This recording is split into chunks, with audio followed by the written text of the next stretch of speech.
শিরকের গুনাহ করা যাবে না। আল্লাহ রাব্বুল আলামিন সূরা নিসার মধ্যে জানিয়েছে, ইন্নাল্লাহা লা ইয়াগফিরু আন ইশরাকা বিহি ওয়া ইয়াগফিরু মা দুনা যালিকা লিমান ইয়াশা। আল্লাহ রাব্বুল আলামিন জানিয়েছে, তোমার সমস্ত ধরনের গুনাহকে আমি ক্ষমা করে দেব, কিন্তু শিরকের গুনাহ করলে ক্ষমা করব না। তাহলে এই আয়াতের মধ্যে প্রথম নাম্বার যে কথা বলেছেন, এক, আল্লাহ রাব্বুল আলামিনের ইবাদত বন্দি করতে হবে। দ্বিতীয় নাম্বার আপনার যে কথা বলেছেন ওয়াবিল ওয়ালিদাইনি ইহসানা, এবং ইহসান মহব্বত করতে হবে, পিতামাতার সঙ্গে সম্মান দিয়ে কথা বলতে হবে, পিতামাতার সঙ্গে ইহসান ভালোবাসা করতে হবে।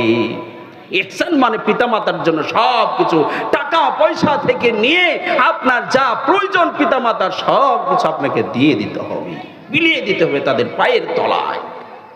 পৃথিবীর মধ্যে সব থেকে উৎকৃষ্ট কিছু আমল আছে, তার মধ্যে পিতামাতাকে সম্মান দেওয়া, পিতামাতার সঙ্গে সদাচরণ করা, পিতামাতার সঙ্গে ভালো ব্যবহার করা, এটা একটা সব থেকে উৎকৃষ্ট ইবাদত।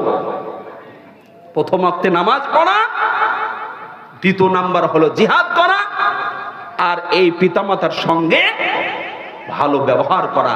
এই তিনটি ইবাদত বন্দি পৃথিবীর যত ইবাদত আছে তার থেকে উত্তম বলা হয়েছে। তিনজন ব্যক্তি দোয়া করলেই কবুল হয়ে যায়।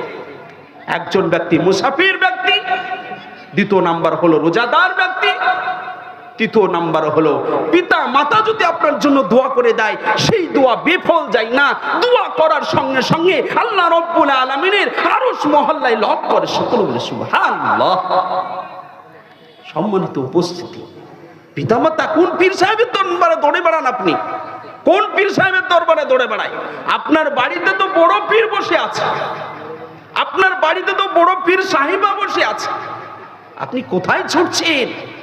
আজকে আমরা আলেমদেরকে খুশি করার জন্য ডালি ভর্তি করে আপেল দিয়ে আসেন, আপনি আলেমকে খুশি করার জন্য আপনি বেদানা দিয়ে আসেন, মিষ্টি দিয়ে আসেন, জিলাপি দিয়ে আসেন, পীর সাহেবের দরবারে নিয়ে চলে যান।